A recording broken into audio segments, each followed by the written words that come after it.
bumper going on.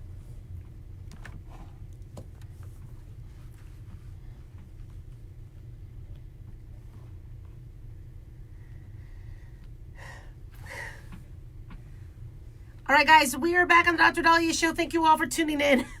1-877-DOC-DALI, 1-877-DOC-DALI. So one very common question I got throughout my years on radio and practice is, what do you do if your kid catches you in the act of sex? I think in light of, a lot of the recent, current events, we're worried as parents that we're going to traumatize our kid and we're going to turn our kid into the next mass murder.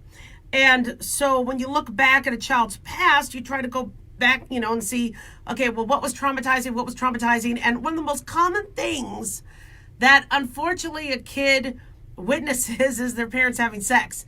And we don't understand a lot of times as parents how traumatizing that is. I didn't even think that was going to be a possibility in my house, because, it's like a 30-second window. If that, but my kids ended up able to walk in on us, and I'm not really sure how they threaded that needle, but it happens. And so, unfortunately, we handle it wrong many times. So, kid walks in, and what's the first thing you guys do? You scream, get out of here. You're not supposed to be in here. Okay, so the kid, one, who knows what they saw, right, or heard. Power tools can be pretty frightening as it is, and especially with dad not wearing any, eye or ear equipment, like, he yells at the kid to do in the garage all the time. So one is that is pretty traumatizing, but then you yell at the kid. So then the kid runs. Okay, so you have a choice of finishing or, I'm going to make the kid feel better. Well, most people are like, let's just finish. Okay, kid will be fine. So then you hunt down your child. And the child is probably hiding because he probably never heard sounds like that or that sort of scream, from you, go and get the hell out of here. And so the kid is now hiding. And so our first instinct is to reinforce, the no. Don't go in there. That was wrong. Bad boy, bad girl. And no. That's completely okay. That just now adds to the trauma. So the first thing you need to do if your kid ever catches you in the act of sex is, one, assure them that they did nothing wrong. Okay? If these kids walk in on us, it's our fault. Okay? We should have locked the door. We should have waited till it was nap time, or I don't know, they were in preschool. That's our fault. And yeah, kids get up in the middle of the night. Things happen, but that's not their fault. Okay, we have designed our kids to look for mommy or look for daddy if they have a nightmare or there's a monster in their, in their dream or nightmare or whatever, or, if they wet their bed. So, we taught them to do that. So basically them coming into your room is something we taught them to do. So then for us to turn around and bust them for it doesn't really work well with the kids. Okay.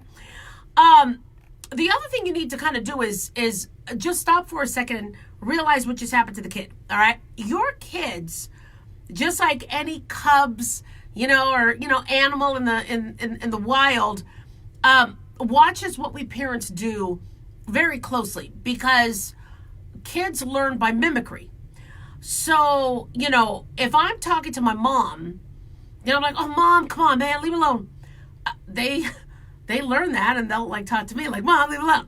I'm like, no, that's not good behavior. Okay, just because I yell at my mom doesn't mean you yell at me. But they learn how to eat. They learn how to talk to me. They learn how to do things by watching mom and dad. And so if they see something that they don't like and confuses them and, scares them, they might be going through this idea like, oh my gosh, okay, I need to turn into mommy or daddy one day. And I have to do that. I remember when I was little, I would always walk into my dad peeing. Because my dad would never close the door. You just stand up and pee. And so for some reason, I always thought I would grow up to be a man. I never thought I was going to grow up to be my mom. I don't know why. I just always related more to my dad. So I was like, okay, well then I need to learn how to pee. So I would always try to pee standing up because my mom would sit and pee. And then my mom's like, no, you're going to, be a woman one day, you're going to grow boobies. I'm like, no. I was scared to death of boobies. So we mimic. So a kid, after they saw that, they're going to be like, wait a second, whoa, whoa, whoa. I'm going to be a mommy and daddy one day. I have to do that. So assure them that, it's not something they have to think about in the next 10, 20 years. And then don't generalize. A lot of times we'll tell a kid, you know what? All grown-ups do this. Your grandma did this. Okay, don't be telling the kids that Nana, okay, just did what they just witnessed, okay? They don't understand. That reverse cowgirl is very scary to them. So what you need to do is, tell them that mommy and daddy were having mommy and daddy time. Otherwise, they're going to think that preacher, rabbi, their teacher does that. Don't tell them all adults do that, because that'll really, really traumatize. And then, call it mommy and daddy time. Don't say mommy and daddy were talking or mommy and daddy were having a conversation, because again, they're in mimicry. They're learning how to talk. They're learning how to converse. If they think that's how they have to have a conversation later, again, it's going to traumatize them. So you don't want to do that. And, you could set boundaries, because the kid is going to want to tell himself and herself, how does this not happen again?